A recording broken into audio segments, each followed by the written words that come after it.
Welcome to the Cowboys versus Ninjas podcast. We've got a really cool set of flash fiction stories you guys sent in, and today we're gonna break them down. Yeah, like, see what makes them tick. Both of these stories, they kind of throw ninjas into these historical and adventure settings. It's a really neat way to shake things up. We're gonna explore what makes these genre mashups so cool in such a short format. Yeah, for sure. It's really it's amazing how powerful, concise storytelling can be when you can take these totally different things, right, and make something that surprises you, but you also can't put it down. These stories might be short, but they give us a lot to think about in terms of story, characters, and just the fun of bending genres. Okay, so let's jump right into our first story. Lost Civilization Ninja. The idea here is just, it's begging to be explored. You've got archaeologists, right, deep in the jungle, they trip over a lost city, and their only hope, their only way to survive the crazy stuff waiting for them is, it's this mysterious ninja guide. We're not talking your regular jungle expedition here. This one's got a bit of a silent but deadly edge. Yeah, what really grabs you right away is that tension. You Yeah. know, you've got the world of archaeology kind of established, maybe even a little romanticized, and then you throw in ninjas. It's much more uh, action-oriented, It makes you think that what they're going to find isn't going to be just some old pottery shards. It's going to be way more intense. Totally. And we're introduced to this like classic adventure team. You've got Dr. Amelia Carter. She's the archaeologist, totally driven, can't take her eyes off the prize. Then you've got Kenji, the ninja guide. You just know this guy's got skills and secrets coming out of his ears. You've got Professor Saito, the linguist, always griping about ancient languages. And of course, Jonas, the grad student, nervous as heck. Oh, and you can't forget the mercenaries. Two tough guys, probably there to do the heavy lifting, literally and figuratively. It's really clever for a short story. You've got your typical characters, right? But that makes the ninja Kenji stand out even more. You understand how things work before he comes along and shakes everything up. Right. And then they discover the City of Whispers. You can practically feel that wave of like excitement and fear at the same time. I mean, this is what Amelia has been working for, right? But there's this like feeling you get that maybe some secrets are better left buried. What do you think makes that mix of excitement and apprehension so effective, like Yeah. right from the get-go? Well, it plays on that human thing, right? We want to know what we don't know, but we also kind of want to stay alive. I mean, we're drawn to new things, but we know deep down that going into the unknown, it's well, it's dangerous. The author uses that to hook you right away. And then Kenji drops this line, "Careful, Doc. These stones have stories and not all of them friendly." Simple line, but man, it's heavy. He's not just some guide. He's saying he knows more about this place. Maybe even some spiritual stuff. How does that warning so early on change how we see what happens next? It makes you realize that Kenji's more than just a guide, right? Like he's the expert here. He knows the dangers nobody else sees, and it kind of tells you that the stuff they're going to face might not be the kind of thing you can just punch or shoot. And then, bam, we get this picture of the tomb entrance. Yawning darkness beneath a massive serpent carving. And the eyes, they're like gleaming. It's classic adventure stuff, but it's like the stone itself is alive. What do serpents usually mean in stories like this? Serpents. They often mean like old power, wisdom, Yeah. but sometimes they mean danger, temptation.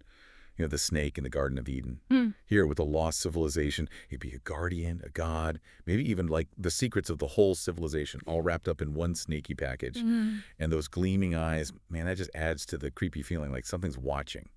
Okay, and then Kenji pulls out his weapon. Twin blades of shimmering light. Energy katanas, he calls them. Shrugs it off as old tech, but says they can cut through things others don't. That's where the story really throws you a curveball. It's old, but it's high tech. So what happens when you throw that kind of thing, something that doesn't belong, into the story? Bam! Suddenly it's not just an old lost city anymore, right? Yeah. It's fantastical. And it makes you wonder, were these people more advanced than we thought? And Kenji, he's got this knowledge, these tools that the archaeologists can only dream of. Makes him even more interesting. Inside the tomb, you could feel the atmosphere. Prickling air, the carved walls swirling with half-seen figures. It's building that tension, that feeling that they shouldn't be there. How do these descriptions add to the mood, the overall feeling of the story? They make you feel uneasy. Like you don't know what's going to happen next. That prickling air, it's like the energy's changing, maybe something supernatural. And those half-seen figures, it's like there's history there, but you can't quite grasp it. Makes you feel like you're right there with them, on edge, feeling those unseen presences. And then Amelia, she touches a glyph, like something's pulling her towards it, and the tomb comes alive, but not in a good way. Shadows come off the walls, and they turn into these inky figures with glowing eyes. Man, it's not about history anymore. It's about survival. What is that, that subtle shift into the supernatural? What does it do to the story? It's like suddenly the stakes are 100 times higher, Yeah. right? Before it was maybe a trap or some jungle danger. But this is something else, something not of this world. And they have to deal with it fast. Yeah, and the mercenaries with all their guns and whatnot. Totally useless. The bullets go right through these shadow things. It's that classic situation, right? Guns and bombs don't work on the supernatural. Why do you think that's so common in these kinds of stories? It's telling us that there are some things out there that we just can't understand with science or technology. It's about needing a different kind of knowledge, skills, maybe even some kind of mystical connection. And here, it shows you how important Kenji is. He's the one with the old tech that might actually work. Kenji doesn't mess around. He's like, physical weapons are useless. Saito, translate that glyph fast. He sees what's happening. He knows they have to figure out the mystery, crack the code. What does that tell us about him and how he sees all this? He knows things, or at least he's got a good feeling about how to deal with this kind of thing. He doesn't waste time. He knows the answer's got to be somewhere in that old writing. Amelia feels this pull from the glyph, a hungry sentience. It's a great way to describe that power, right? Like it's not just some dead symbol, it's alive. How does that connection, the one Amelia feels, how does that add to the mystery? Well, it's like maybe Amelia and this lost city, they're somehow connected, right? Like she was meant to be there. It's fate or something deeper. Then Saito yells out, "It's not a language," she says. "It's a key." Wow, suddenly everything changes. The glyph, it's not about understanding it. It's about using it. What does that change do to the story? Now they have to do something, right? It's not just figuring it out, it's figuring out how to use it. The pressure's on. While Saito's working, Kenji's fighting those shadows, buying them time. Amelia can see he's getting tired. Even a ninja's got limits. Why is it important to show that Kenji can be vulnerable? It makes him, more human, and it shows how dangerous those shadow things are. I mean, if Kenji's having trouble, they're all in deep trouble. And then Amelia gets this feeling, and she touches the glyph again, and boom, she gets it. She doesn't just read those words. She feels them, understands them, and she speaks them with, this power she didn't have before. What does that tell us about Amelia and how she fits into all this? Maybe she's got this hidden ability, or some kind of connection to this lost city that she didn't know about. She's not just watching anymore, she's a part of it. And then everything changes.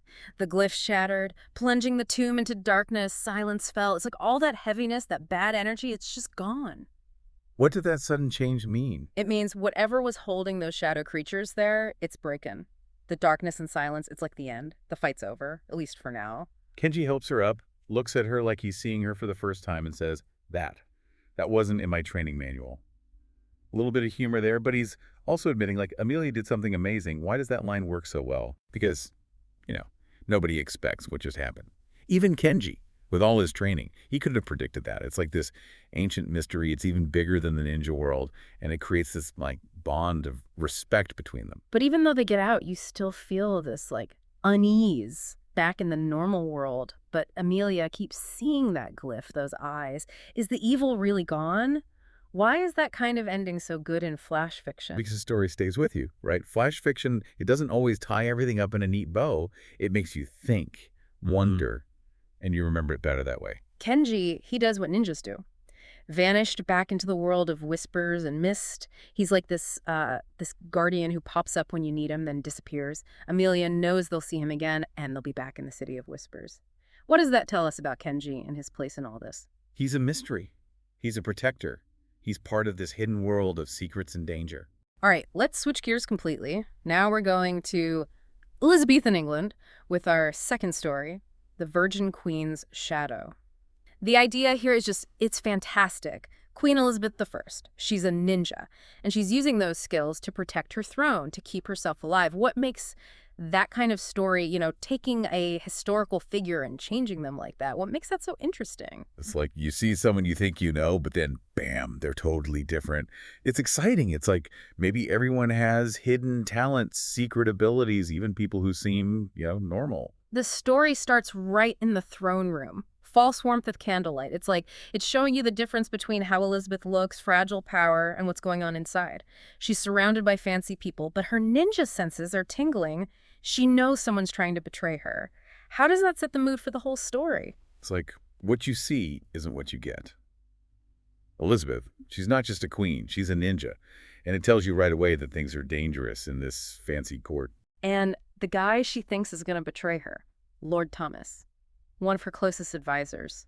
The story gives you these little hints, like whispered glances, coded messages, a slight stiffness in his normally servile bow. It's all in the details.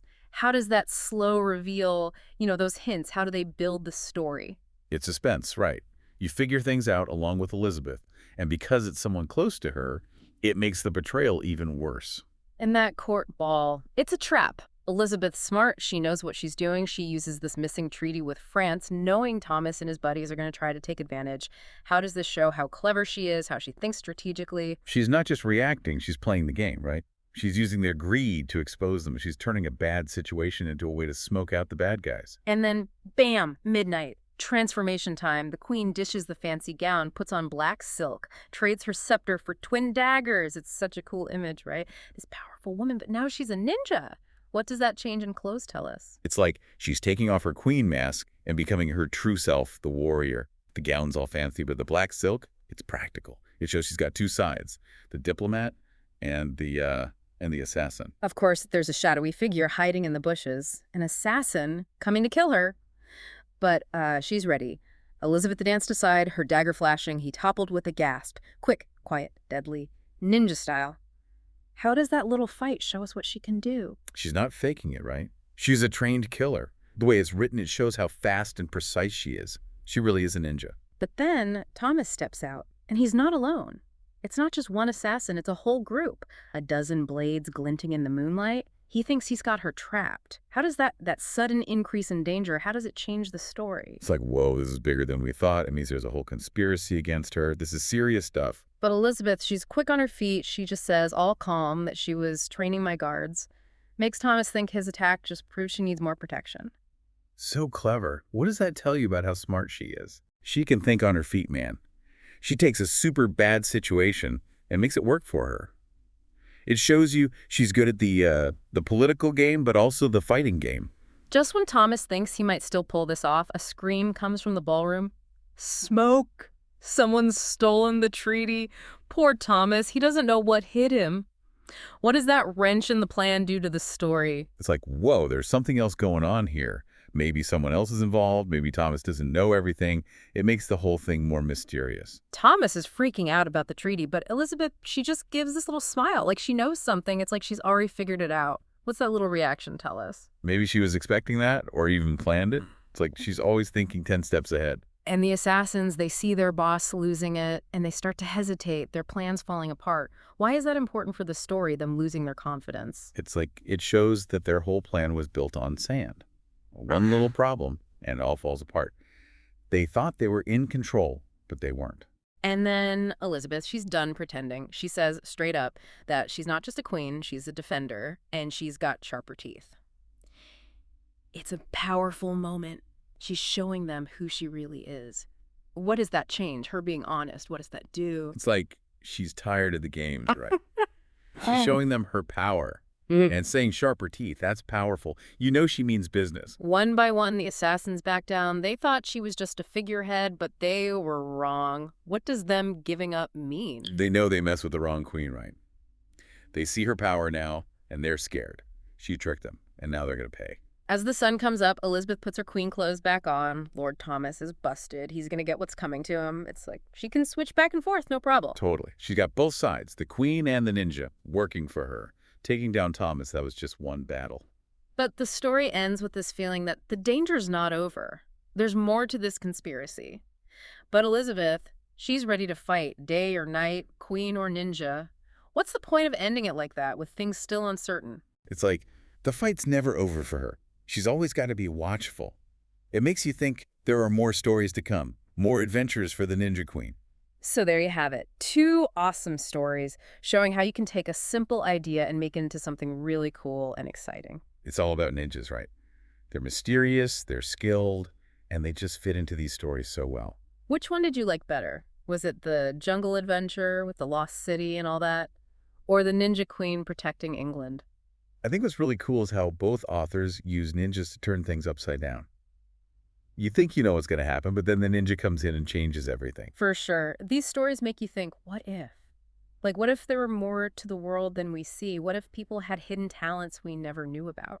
It's all about imagination, right?